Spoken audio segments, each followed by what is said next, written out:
আসসালামু আলাইকুম everyone, welcome back to my channel Lucky's easy recipe.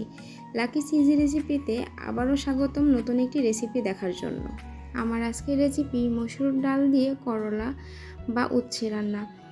এটা ঝোল করেও রান্না করা যায়, এটা চচ্চড়িও বলা যায়। তো এটা খেতে কিন্তু অসম্ভব মজা। আর যারা এই করলা বা উচ্ছে খেতে পছন্দ করে তাদের কাছে আমার আজকের এই সহজ রেসিপিটা অনেক ভালো লাগবে। চলুন তাহলে শুরু করি আমার আজকের এই সহজ রেসিপিটি। এখানে প্রথমে আমি একটা মিক্সিং বল নিয়ে নিলাম আর তাতে নিয়ে নিচ্ছি হাফ কাপ পরিমাণ মসুরির ডাল। এই রান্নাটা মসুরির ডাল দিয়ে করলে এই রান্নাটা বেশি ভালো হয়, তবে আপনারা চাইলে মসুরির ডালের পরিবর্তে যে কোনো ডাল দিয়েই এই রান্নাটা করে নিতে, তবে চেষ্টা করবেন মসুরির ডালটা দিয়ে রান্নাটা করতে। আমি প্রথমে এই ডালটা খুব ভালোভাবে পানি দিয়ে কষলে ধুয়ে নিলাম। আর এর ডালটা রান্না করার জন্য এখানে নিয়ে নিয়েছি আমি 200 গ্রাম পরিমাণ করলা। এই করলাটা আমি কুচি করে কেটে নিয়েছি। আর এটা যে এক্সট্রা বিচি থাকে, যে বিচিগুলো একটু শক্ত, সেগুলোকে আমি বেছে নিয়েছি, খুব ভালোভাবে সরিয়ে নিয়েছি। আর এখন এই করলাটা আমি স্বাদ মতো লবণ দিয়ে কিছুটা, মানে খুব বেশি না, অল্প সামান্য লবণ দিয়ে আমি একটু চটকে রাখলাম, যাতে এর ভিতর থেকে যে তেতো ভাবটা থাকে সেটা কেটে যায়। চুলায় একটা প্যান বসিয়ে দিলাম আর তাতে দিয়ে দিচ্ছি রান্নার রেগুলার তেল, আর দিয়ে দিলাম এখানে হাফ কাপ পরিমাণ পেঁয়াজ কুচিটা আমি একটু ভেজে নিচ্ছি। আর এখন দিয়ে দিচ্ছি কাঁচামরিচ ফালি, তবে কাঁচামরিচটা আপনারা আপনাদের টেস্ট অনুযায়ী বাড়িয়ে কমিয়ে নিতে পারবেন। আর এখন দিয়ে দিলাম আমি এখানে 2 টেবিল চামচ পরিমাণ রসুন কুচি। আমি এখানে রসুন বাটাটাও দিব, তবে এখানে একটু রসুন কুচিটা দিলেও এটার টেস্টটা অনেক ভালো আসে, এই জন্য আমি এখানে একটু রসুন কুচিও দিয়ে দিলাম। আর এগুলোকে একটু সফট হয়ে আসা পর্যন্ত তেলের সাথে একটু ভেজে নিচ্ছি। এখন দিয়ে দিচ্ছি স্বাদ মতো লবণ। আর যেহেতু আমরা করলাটা আগে থেকে একটু লবণ দিয়ে মেখে রেখেছি, তাই এই সময় যখন লবণটা দিব একটু বুঝে দিতে হবে। এখন দিয়ে দিচ্ছি শুকনো মশলা। এখানে আমি দিয়ে দিলাম হাফ চা চামচ হলুদের গুঁড়া, আর দিয়ে দিব হাফ চা চামচ ধনিয়া গুঁড়া।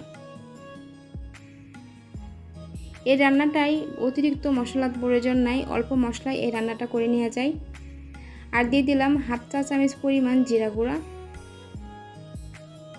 এখন এই মশলাগুলো খুব ভালোভাবে আমি কষিয়ে নিব।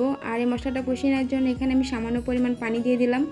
পানিটা দিয়ে আমি মশলাটা খুব ভালোভাবে কষিয়ে নিব। আর এখানে পানিটা দিতে হবে, তা নাহলে যে গুঁড়া মশলাটা দিয়েছি সেটা খুব দ্রুত পুড়ে যাবে, আর পুড়ে গেলে এর টেস্টটা ভালো আসবে না। এখন দিয়ে দিলাম আমি 1 চা চামচ পরিমাণ রসুন বাটা। আর এই সবগুলো মশলা আমি একত্রে একটু তেলের সাথে ভেজে নিচ্ছি।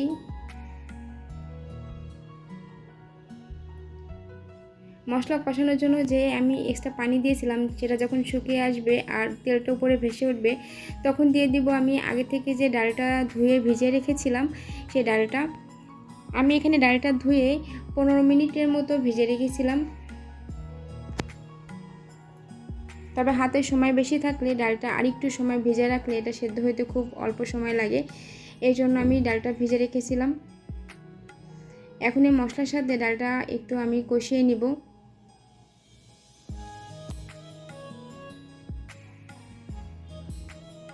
আর এখানে ডালটা সেদ্ধ হওয়ার জন্য কিছুটা একটু সফট হয়ে আসার মতন করে একটু পানি দিয়ে দিব। এখানে আমি 1 কাপ পরিমাণ পানি দিয়ে দিলাম ডালটা একটু সেদ্ধ হয়ে আসার জন্য।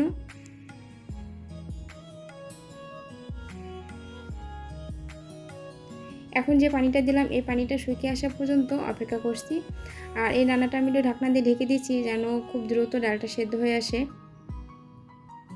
অনেকটা পানি টেনে আসছে। আর এখন দিয়ে দেব আমি আগে থেকে যে করলাটা আমি কুচি করে কেটে লবণ মাখিয়ে রেখেছিলাম, সেখান থেকে আমি এখন এক্সট্রা যে পানি বের হবে সেখান থেকে আমি লবণ মাখিয়ে রাখার জন্য যে এক্সট্রা পানি আসছে সেটা আমি খুব ভালোভাবে চিপে এই ডালের মধ্যে দিয়ে দিব। এই চিপিয়ে নেওয়ার জন্য এখানে যে এক্সট্রা পানিটা বের হবে করলা থেকে, ওই পানিটার জন্য এই করলার ভিতর থেকে অনেকটা তেতো ভাবটা চলে যায়।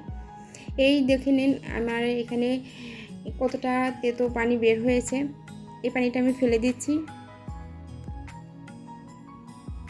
এখন ডালের সঙ্গে এই করলাটা খুব ভালোভাবে আমি কষিয়ে নিব কিছু সময়।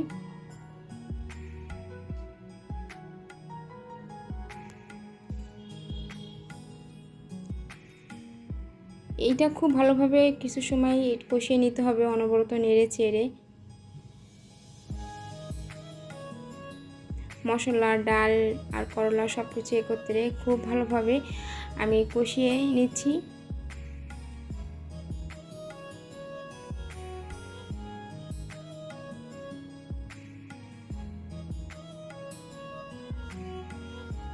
যারা কখনো এভাবে রান্নাটা করে খান নাই, মসুর ডাল আর করলা, আর করলাটা অনেকেই পছন্দ করে না এই তেতো ভাবের জন্য, এভাবে রান্না করে খেয়ে দেখবেন অনেক ভালো লাগবে। গরম ভাতের সাথে খেলে তো অসম্ভব মজা, তবে এটা কিন্তু রুটি পরোটা দিয়েও খেতে ভালো লাগবে। এখন আমি দিয়ে দিলাম পানি। এখানে আমি 3 কাপ পরিমাণ পানি দিয়ে দিয়েছি, কারণ এখানে আমি খুব একটা বেশি ঝোল রাখবো না, আর এই জন্য পানির পরিমাণটা বুঝে দিবেন। আর যদি আপনারা মনে করেন এখানে একটু ঝোল রাখবেন, সেক্ষেত্রে পানির পরিমাণটা আরেকটু বাড়িয়ে দিবেন। এখন আমি অপেক্ষা করছি এই পানিটা শুকিয়ে আসা পর্যন্ত। আর কিছুক্ষণ পরপর একটু নেড়ে দিব। আর এই রান্নাটা করার সময় আমি ঢাকনা দিব না, কারণ যখন ডালটা সেদ্ধ করেছি তখন ঢাকনা দিয়ে সেদ্ধ করে নিয়েছি, আর পরবর্তীতে যখন ঝোলের পানি দিয়েছি তখন আমি আর ঢাকনাটা দেই নাই।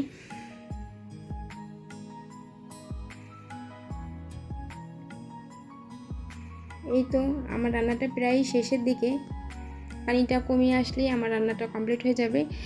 আর এমনই সব মজার মজার রেসিপির ভিডিও পেতে আমার চ্যানেলের পাশেই থাকবেন, আর আমাকে সাপোর্ট করার জন্য আমার চ্যানেলটিকে সাবস্ক্রাইব করে রাখবেন। আর ভিডিওটি ভালো লাগলে লাইক কমেন্ট করতে ভুলবেন না। আর এখন এইটা আমি দিয়ে দিচ্ছি এখানে 1/2 চা চামচ পরিমাণ ভাজা জিরা গুঁড়া। এটা নামিয়ে নেওয়ার আগে রান্নাটা শেষ হয়ে যখন, তখন এই ভাজা জিরা গুঁড়োটা দিয়ে একটু মিশিয়ে নিব, তাহলে এটার মধ্যে খুব ভালো একটা স্মেল আসবে, আর যার জন্য এটা খেতে অসম্ভব মজা লাগে। আর এই পর্যায়ে কেউ চাইলে এখানে পেঁয়াজ বেরেস্তাটাও দিতে পারেন, তাতেও কিন্তু টেস্টটা অনেক ভালো আসে। আমার আজকে রান্নাটা শেষ, কেমন লাগলো অবশ্যই কমেন্ট করে জানাবেন।